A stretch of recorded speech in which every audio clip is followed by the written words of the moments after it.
What's coming up for you? What projects are you working on now?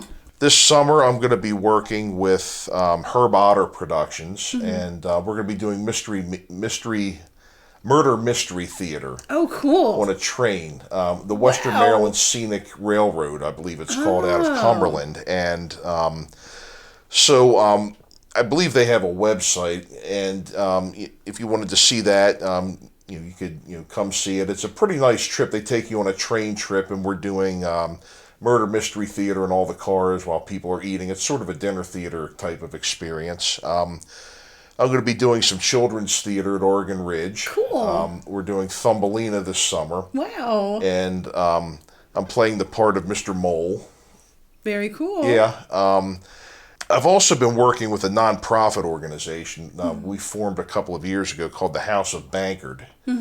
And we do two things right now, three things. We're out to promote the arts. We have a costume library. And we also provide sign language for the deaf and hard of hearing. That's cool. At theater. We had a really nice, for Baltimore Actors Theater, did their 50th year of Babes in Toyland this past Christmas. Oh, wow. And it was the first one where we had sign language interpretation. Oh, cool. And the people really loved it. I bet. That's awesome. We had a whole section of folks that were sitting over near so they could see the interpreters. Right. And when we did our curtain calls, we looked over at the crowd and we all did this, and that means we love you. Oh, that's so cool. And they loved it. They absolutely loved it. And we've done that at a number of theaters. We have a huge, extensive costume library. Yeah.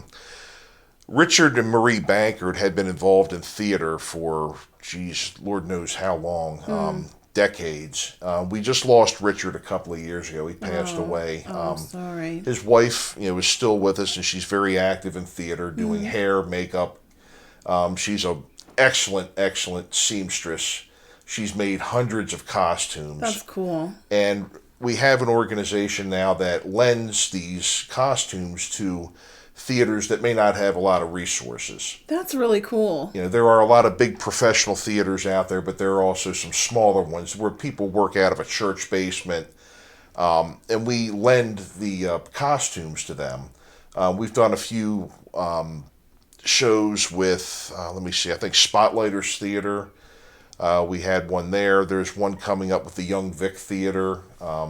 They costumed Les Mis at Milburn Stone Theater in Cecil County, and a number of other ones. And it's gone over really well. A lot of people have really liked what we've done with them and everything. It's a lot of work. Great. Right. It's a lot of work. And then we're planning a podcast. We're going to be doing that coming up in later summer. We're working on that as well. So we're really excited to get working on those things. Nice. Lots of never a dull moment. And then I'm also going to be helping out with shows at the House of Bankard is going to be helping costume and everything. If you're interested in more information on that, you can go to houseofbankard.org.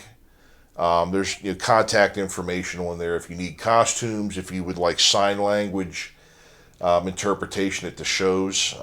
We have it all there. Just contact information is on the website. So you want to check that out, folks. Yep.